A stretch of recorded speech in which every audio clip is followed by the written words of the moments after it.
Yo, what's good, YouTube? Welcome back to the channel, everybody, man. So the Los Angeles Lakers drafted Adou Thiero, a wing player out of the University of Arkansas.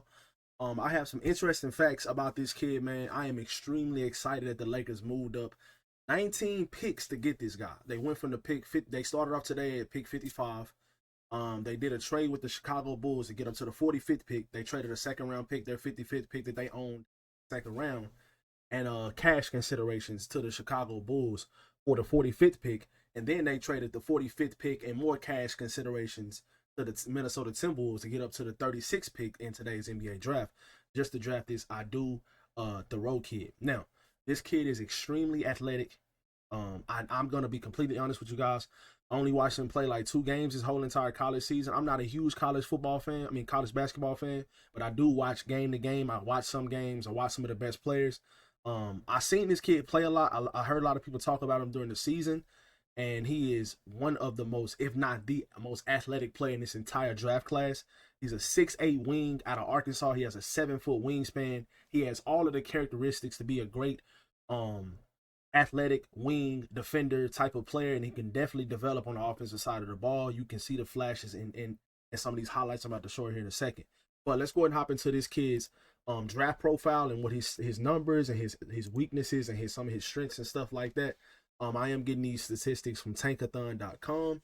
Adou Thiero, like I said, he's 21 years old, 6'7", 7-foot wingspan, about 220 pounds.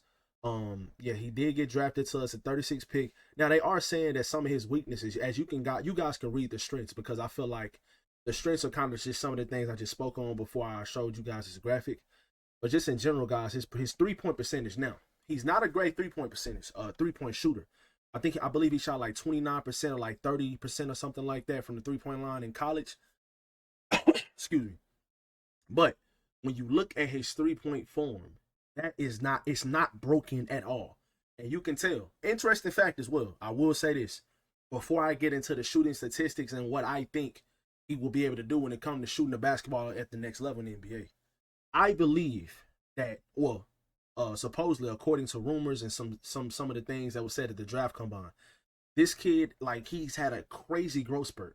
Going into college, I think he was like 6 foot tall, 5'11" or something like that, and he had like a rapid growth spurt to go from like 6 foot tall to 6'8".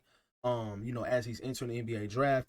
And the main thing is his hands. They are rapidly growing. They've been growing all of the years he's been in college, and he could never even really adjust to shooting the ball because his hands are still growing. That is one of the most interesting and craziest things I've ever heard in my entire life. Like, I'm 30 years old. I've been watching a lot of basketball my entire life, and that's one of the craziest things I've ever heard. So my point is, this kid, he's only 21 years old, so he might grow a little bit more. Who knows? He might grow before the NBA season even starts. But when you look at his jump shot, when you look at him catch and shoot the ball, it is a fluid motion. You can definitely tell with the right shooting coach, with a guy like JJ Reddick, with some of the other shooters that we have on the team and stuff like that, with some of the other coaches we have on the team, and just maybe his trainer and stuff like that, with more reps, since you are an NBA player now. Now all you're going to be doing is eating, sleeping, and breathing basketball. This is the best time to become a better shooter. You've seen it with Ryan Dunn, the rookie for the Phoenix Suns last season. He wasn't really a great 3-point shooter either, coming into the NBA season, coming out of college. But he became a better 3-point shooter. Now, he wasn't just a knockdown 3-point shooter, but he became a better 3-point shooter. And I think that same thing can happen with Adou Thiero.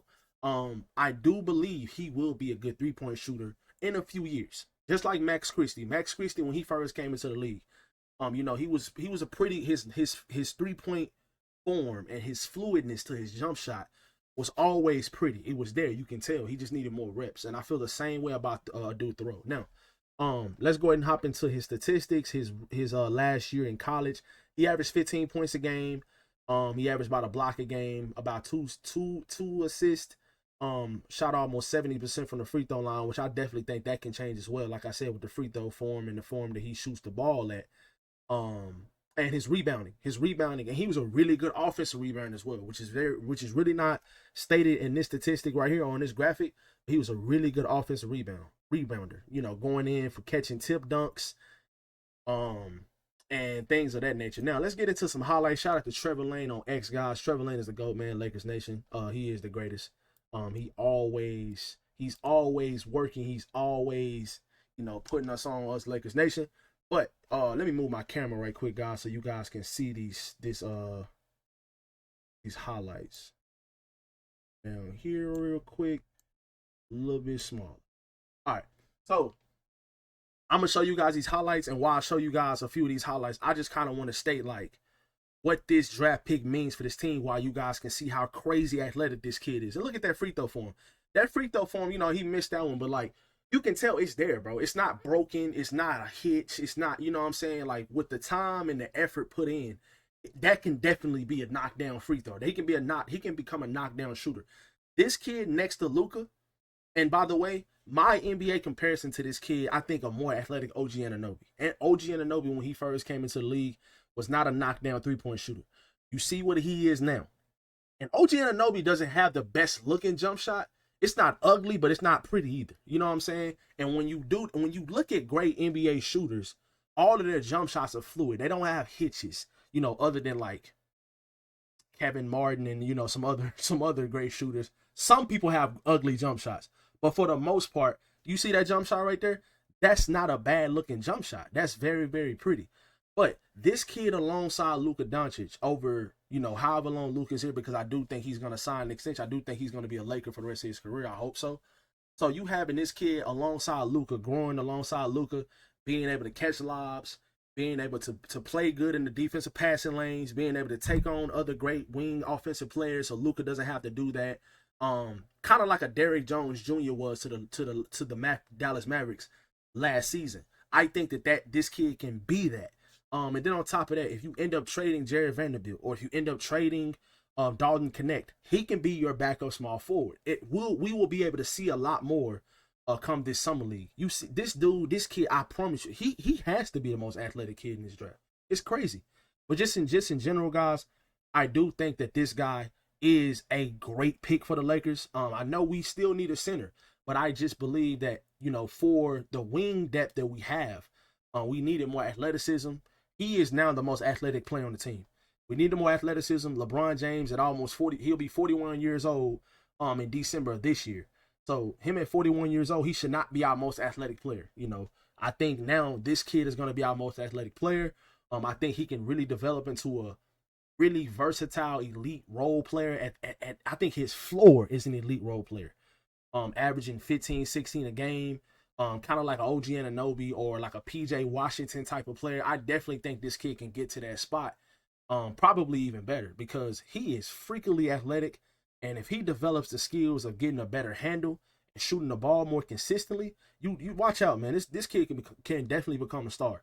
A lot of people had a first round grade on this guy. So I think that just that in general, guys, the athleticism and the talent is there. You got a guy that was graded as a first round grade for most people. Most draft experts had this guy as a first round grade. He fell to the 36th pick, and you got him in the second round, and you didn't have to give up another player. Now you did have to give up your second round pick, but it was lower. You started the day off at the 55th pick, and you ended up getting all the way up to the 36th pick to draft this kid who has a first round talent. This kind of reminds me of the Lakers just kind of passing over Cam Whitmore a couple years ago. It's like they kind of learned from their mistake. I do think Cam Whitmore is better than this kid right now, but just in general, the athleticism and the talent level is off the charts. And you have to go with a kid this talented and this athletic in the second round at pick 36. And they moved up. They supposedly, this is the kid that they were trying to get when they moved up. So once again, this guy alongside Luka, guarding other wing players, being annoying, running the floor, being a great cutter, as Luka's a great passer, backdoor. I guarantee you this kid is going to dunk on somebody in Summer League. I'm saying that. I'm calling that right now. It's 11:29 p.m. Central Standard Time, June 26, 2025. I'm guarantee you when Summer League starts in a few weeks on July 10th through the July 20th or 21st, whenever it is, this kid is going to dunk on somebody. I can almost feel it. So I'm extremely excited to watch Summer League, guys. This guy was a steal. I will be getting to the other Lakers players the undrafted free agents that they got. Some of the other guys they got on the Exhibit 10 contracts, two-way contracts and stuff like that. I will get to those guys as well in future videos. Y'all let me know how y'all feel about Adou Thiero being drafted to the Los Angeles Lakers at pick 36 in the second round. Was this an A+ draft? Was this an A? What do you guys grade this draft? Let me know in the comment section below. Hope you guys enjoyed today's video, and I'll catch you guys on the next one. Peace.